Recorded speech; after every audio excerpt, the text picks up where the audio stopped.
Hello, and welcome back to the Creator Spotlight podcast, the show focused on highlighting the very best of your favourite creators. On today's episode, I have Louise Woodhams. Welcome. Welcome. Hi, how you doing? I'm very good, thank you. Yeah, not too bad. So it's good to have you on the show.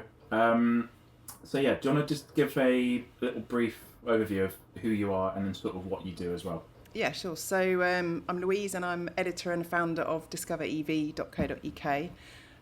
We founded the website around about March 2019, I think, on the back of, my background is motoring journalism, and no one in that space was kind of doing anything with EVs. I think there was one other outlet in Europe that I could find. So we thought people needed to know about the benefits of going electric. We'd recently done the same, and we're very proactive with green technologies.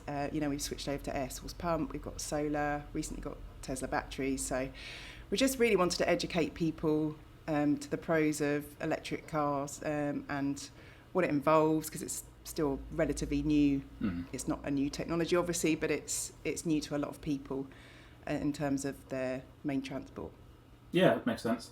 And then, so the website itself, you publish like news and reviews and things on there, do you? Or yeah, so the website was originally designed to be kind of like an online magazine as such. Yeah. As I said, I've been a motoring journalist now for 25 years, a long time.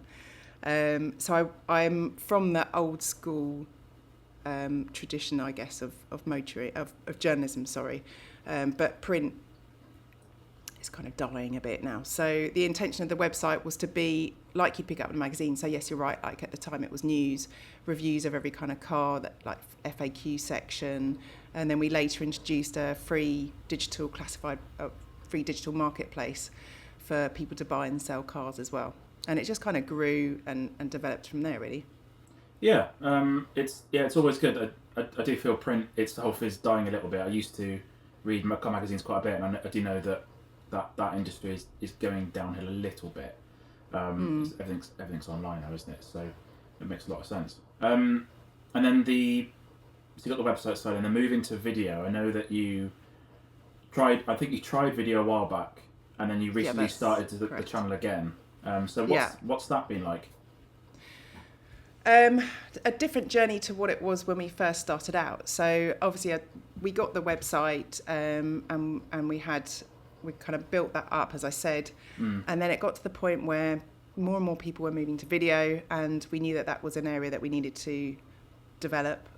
So it was initially myself and my husband. So my husband's a web developer, and him and his team are responsible for building the website, and also was a petrol head, now an EV head. So we were kind of working together on the video. I would write the script and do the presenting, he would film it, and then we'd get his web developers to then and designers to process the video, and then we'd put it online. But what we found is it's quite challenging to work that closely alongside your respective half at times, and B, massively time consuming for what we were getting in return at that point. So we were still getting a couple of thousand views. I think the smart car got 10,000 views. So it wasn't bad, considering that was, a good few years ago. But as I said, at that time, what we were getting in return for the time that we were both spending and his staff, that we just basically went back to written reviews. And then we were approached by somebody that I'd met several years ago who had recently left his company and was looking to expand his portfolio and do something more creative. And so we collaborated. This was a good few months ago now, and actually it was very successful. I think over the first month it grew by the stats were crazy. It's like grew by 10,000% over the first month. So we'd obviously got a formula that was working, but unfortunately, he doesn't work with us anymore. So we're now looking to, if anyone out there is watching this and knows of someone, we're basically looking for a new videographer, but someone ideally who can do the videoing and the producing, and then knows about YouTube strategy, or if that's another person, then we'll have to do that as well. But it's been quite a challenging journey. I've been a print journalist and then latterly kind of online with stuff. I'm very new to YouTube and what works and what doesn't work. And there's definitely been some lessons learnt. And I'm still very new to things in terms of, how to make money from it, because there are so many people out there doing stuff, and you've really got to stand out, basically, I think, to make a difference. It's absolutely huge, isn't it? Yeah, so some help with that would be good. I've got to say, but it's enjoyable. It is enjoyable. Yeah, it is good fun, and once you've created something you're quite proud of, it is quite nice. I mean, I did watch the original, so the first 8 videos that you made, and they're really good. They've got sort of kind of a unique edge to them. It's Thank sort you. of, they're quite they feel very truthful, and they feel quite just yeah. There's no real? fluff. Real. That's the word. Yeah. Yeah. They're definitely good. So, I mean, and that's what I was saying earlier about what I've learnt with YouTube is, well, A, you've got to make unique content and something that makes you stand out. B, I think you've got to know your audience, or know who you want your audience to be, I guess. And I think for me, I was just really bored of watching the same car reviews. It's like a man or a woman standing front 3/4 of the car, just kind of spieling stuff. And most of it was complimentary, and just not how you'd, I don't know, talk about a car with your mate down the pub. It was just very staid. And I think our approach with our new videos was that it had to be completely truthful, and whether that's to the detriment of a manufacturer then giving you another car or not. I mean, luckily, as I said, because I've been in the industry 20 odd years, I've built up an amazing relationship with most of the manufacturers. So I kind of hoped that they would take some of the negatives on board, as, it's real life, isn't it? I mean, you can't like everything about product, and people have got to realise that, and just be myself, really. It's, I'm not a presenter with training background in doing that industry, but I'm passionate about cars. I'm hopefully very knowledgeable about electric cars in particular, and just have a bit of fun with it. It's entertainment as well.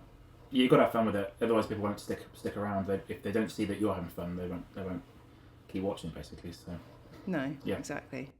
So yeah, so it's been an amazing journey, and it's one that I definitely want to continue, because our viewers are kind of gone like that, which is incredible, and to stop now would be such a shame. So yeah, we need another videographer to fill the spot, and someone that is hopefully a genius at monetizing stuff from YouTube content.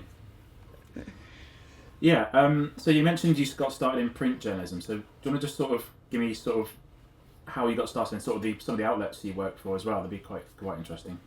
Yeah. So it's quite an interesting story how it all started. My dad grew up loving Volvos. He was a policeman, so safety was an important thing to him.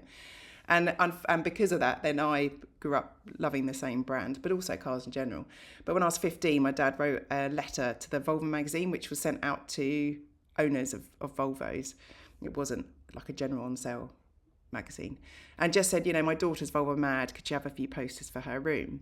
And that sparked in them commissioning me to write a 6-page article when I was 15. And I went up to Donington Racetrack with Kelvin Burt, who, I don't know if you were into British touring cars. Okay. He was he drove for Volvo at the time. So for me, this was a dream come true.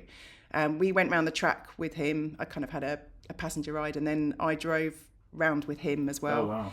He sat in the passenger seat. And then it was basically a 6-page feature writing about my experience. And so I did that, and I'm actually quite pleased to see when it was published that nothing much had changed, which was good. And then kind of a few of the nationals picked up from that, and it kind of, I guess, escalated from there, really. So I then did a diploma in magazine journalism, and then just did work experience, just trying to write to every publication that that did car reviews for free. And then eventually, my first job was when I was 21 for Performance BMW magazine, which at the time was owned by Unity Media. And I was editor by 24 of that mag. And then went on to Total 911, which is Imagine Publishing at the time. At 29 was editor of that. And then I had a bit of a financial wobble because motion journalism isn't the best paid career, and went into PR and had some really cool clients. Ironically, I won Volvo as a client, and Rolls-Royce, Infinity, Red Bull Racing. But after a couple of years, I realised I sold my soul to the devil, basically. And then I just went back into journalism and started No Limits Media, which is my own company, and I do freelance copywriting, bit of social media marketing, just a mixed bag really for covering automotive sector. And then obviously Discover EV came in 2019. That's very impressive that at such a young age you became the editor of a magazine. Oh, thanks. That's like unheard of. I was very driven, to excuse the pun. Yeah, I've got to feel that's very unheard of now. That's very impressive. So. Yeah, and I think at the time, I mean, there's a few female journalists, but I think at that age to become an editor and also being female was quite unusual. Yeah, 100%. Yeah, definitely. So yeah, you mentioned sort of you got some smart home tech, sort of EV tech in your house, but what inspired your move to EV? Did you try one out in the early days, and then thought, oh, this is great, and then went from there, or? It's a good question because the previous car, so our first EV was a Tesla, the Model 3 Performance, and my car before that was the E92 M3, which was the V8 engined M3, so you couldn't get more different. Yeah. I don't know. I think it was a lot of things really, but mainly to do with the quality of the air. I think at the time I must have been pushing my first in his pram, and it's for an industrial estate, and there was loads of cars just queuing up and stuff, and just the fumes were really bad, and they were right at his level, and I never really thought about the air pollution. I was just such a car freak that, and having never been a parent before, I didn't really think of the impact on the environment. So I think that was kind of one thing. And then actually, for me, performance is a massive thing, and handling. And the Tesla still ticked those boxes. And also just how much cheaper it was to maintain and drive.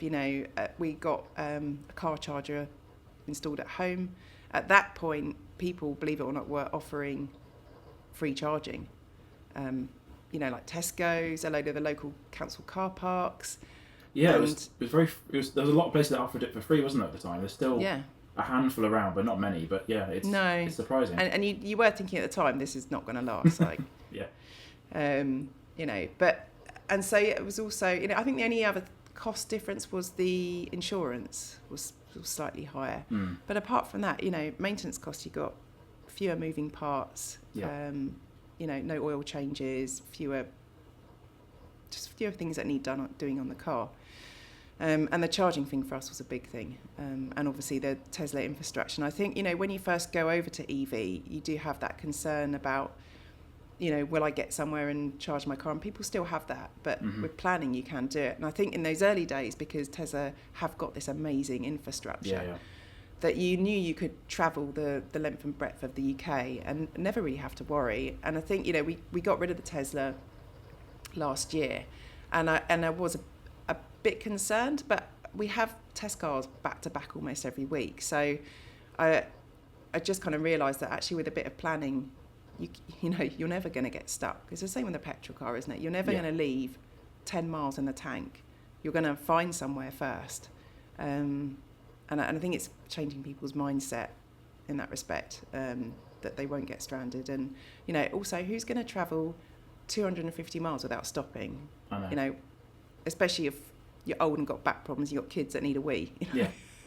That's what people forget. Like, you can only go so much, really, without... Well, I think people that boast they can do, 7, 8, 9 hours in a car, that's just ridiculous. Yeah. and also unsafe, I think. Yeah, definitely. Even after 3 hours, I just get tired, and I need to stop. Yeah. And it's not for everyone. If you are a sales rep and you're up and down the country every day, then it probably is a bit of an inconvenience. But I think what's the average miles driven per day? And I think this was a pre-COVID figure, was 35 miles a day. I think the average person travels. So it's a no-brainer, really. Unfortunately, the government are have removed a lot of the subsidiaries, to make the move, the transition into it easier. And then they're still expensive cars to buy. I think the second-hand market is getting better, certainly, than it was 5 years ago. But for us, I think once you have EV, you never go back. Yeah, I think so. That's been my experience of friends and family. Makes a lot of sense. Yeah, there's a lot of stuff on Twitter I see, just very negative stuff. I think that's very, very isolated. Lots of Daily Mail stuff. Yeah, I think it is very isolated, and it's a very small amount of people that I think are quite loud, unfortunately. But yeah, it's good to see all the content on YouTube of showing how good they are and just showing the benefits of them. So it's good. So thank you. Yeah. Did you mentioned earlier that when you moved into video, there were some challenges that came with that. So was it to do with sort of the YouTube side, or was it to do with working out what to say, or like what was the challenges that you found? The scripting side I found quite easy. There was a bit of a jump between actually traditional print journalism and broadcast journalism in terms of I was making things far more detailed, and actually I just needed to be more myself. But that took like a few goes, and then I sort of got that side of it. For me, it was more also the presenting I found a bit of a challenge, but I realised actually that we're all human, and after 2 or 3 takes, that's you don't always get stuff first time. But what you touched on earlier, I guess the challenges for me was when you upload it, like learning about SEO optimization and the YouTube algorithms. That was completely new to me, and it just being a different medium, I guess, is what I found most challenging. Makes sense. But yeah, I guess it's as I said, it's still a learning curve for me, because I feel like I need to learn more about how you make money off it, and whether it's even possible to make a living from. I think it is. There's a lot of people that do, even like smaller channels that they make a good living off it. It's just, I think it just comes with time. Like, so I started a YouTube channel for the Interface website back in June last year. Well, I started doing car reviews on it, sorry, and it's only just started making money like 13 months later. So it takes a long time. I've been told that you've got to try it for at least a year. Yeah. Sounds about right, and then you kind of can see, the trajectory of how your audience is growing, and then I guess you can get into affiliation and sponsorship and stuff like that, can't you? Yeah, it's what I find interesting about YouTube is it's usually with this kind of thing, things just get replaced so often. Like something new comes along, and YouTube has been around for a very long time. And I'm surprised, I'm half surprised, half not, that it hasn't been replaced by anything. It's it's incredible that everyone's come to this platform that was a bit of a little thing when it came out, that everyone's doing it now. Magazines are doing it. There's sort of like Johnny Smith, he's gone from doing TV stuff to doing YouTube stuff primarily. It's quite interesting to watch. So I mean it's a huge entity, isn't it? Yeah. I mean, like kids mainly consume most of their watched media, if you like, through YouTube. It just astounds me. They watch people playing games. They watch other people playing computer games. What's that about? Yeah, I know. Yeah, it's possibly for some demographics it's probably more than traditional television is. I know it is for me, but we only watch traditional television maybe 1 hour a day. But YouTube, it's during lunch. It's a bit more. So yeah. Yeah, I think it is the most watched channel, isn't it? Yeah, I think so. And it originally started out as a dating site, I think. Oh, I didn't know that. Back in the day, someone told me, yeah. Oh, And it wasn't really working, and they changed the format, and then it went into people making videos. Oh. Because I think what it was for was like a dating channel, and people would upload videos of themselves saying, I'm Fred or whatever, and I live down the road and I like fishing. And then it got more into people just doing videos of themselves, and then it grew from there, I believe. Oh, I'll have to look into that. That's quite funny, actually. Yeah. So there you go. Yeah. Yeah, in terms of... Well, I know you mentioned that you haven't got a videographer at the moment, but what's sort of your plans for the future with the driving EV website and also the YouTube channel as well? What sort of... Have you got any goals you've got in mind, or...? Yeah, so the YouTube side of thing has been quite time consuming, but the idea is that we'll still be generating content on the website. So for every YouTube review, there'll be a written review of the car as well. Okay. And then hopefully as the channel grows, we can then expand maybe the website and employ more people to write more content for it, because at the moment, it's a few freelance writers and myself, but it's a very small company, if you like. Yeah. And I think long term, I would love for YouTube to give us like a quite a good income so that we can feed the website and get people on there for the digital marketplace as well. I think it's very difficult to compete against big publishing companies with vast amounts of expenditure and staffing. So I've kind of got to grow very organically, and even if this time next year we're getting 100,000 viewers, or I'd be very pleased with that. So I think long term wise, I would like to just be more of a brand, or more recognised on YouTube, and then just grow the two together. That makes a lot of sense, actually, because they sort of go hand in hand a little bit. Yeah, it's good. Definitely. Yeah. Sort of going forward, have you got any sort of advice for anyone who's looking to get into either not print journalism, but sort of journalism as a whole, but or any filming? Because you said you didn't have any training to start filming. I think a lot of people are like that. This doesn't when they want to do YouTube and stuff, they don't see the real point in it.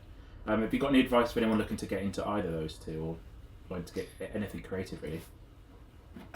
For me, I mean, I did get the qualification with print journalism, magazine journalism, but I think actually it's one of those industries where it also helps to know people. Yeah. It's often who you know, not what you don't know. But generally, I'd say just 100% passion and knowledge and standing out above everyone else, because it's a competitive industry. I mean, there are so many people out there that love cars and want to work with cars, whether it's presenting or writing. And for me, I'm so driven and so enthusiastic about it that there's no way I was going to take no from from everyone. So I just keep going until I got there. And I think it's true in everything you want to do, that doesn't require obviously years and years of training like a doctor or a lawyer. But if you want something that badly, I really believe that you can get it. Yeah, what's quite nice about you're not relying on someone else to say yes. You can just upload stuff yourself now. You can make your own website, you can make your own channel, you can make your own podcast or whatever. You can just exactly. You haven't got. And that was so say, different to when I started out in journalism. You had to traditionally train, and then look for a job, and then hope that you got your foot in the door and just work your way up like I did. But you're right. I mean, anyone now can. Not anyone, but really, there are so many YouTube channels where it's just one guy or one girl with a video and just making videos, and it's quite easy now. I guess it works two ways though, doesn't it? Because it's very easy to go out there and do that, but because of that, they're now competing with hundreds of other people. So how do they stand out? And for me, that's what the kind of two biggest lessons that I've learned is creating unique content that is not out there of what you're doing or selling or promoting, and knowing your audience and what they want. So like we learnt quite early on with our videos that our audience tend to generally like performance stuff or really quirky stuff. And so I think also you've got to learn that even if you don't want to review a certain product or talk about something, that actually you might not have a choice, because that's not what your audience are, logging in or subscribing to your channel to watch, basically. Yeah, that makes a lot of sense, definitely. Yeah. If people want to find out more about what you make and do, where can they find you on the internet? So discoverev.co.uk is our main website, and on there you'll find all our links to our social media channels. So I'm very recent to TikTok because I am old school, and so we are on there now. But obviously our YouTube channel is Discover EV, and we've got Instagram, Facebook. We've got a good following on Facebook, and that's basically where you'll find like how to know more about Discover EV. Fantastic. Once again, thank you so much for joining me on the Correct Spot podcast. You can find this podcast on Apple Podcasts and YouTube, and also the Interface website at theinterface.uk. Again, thank you so much for joining me, and we'll see you again next time. Yeah, thank you for having me. Cheers. Bye-bye.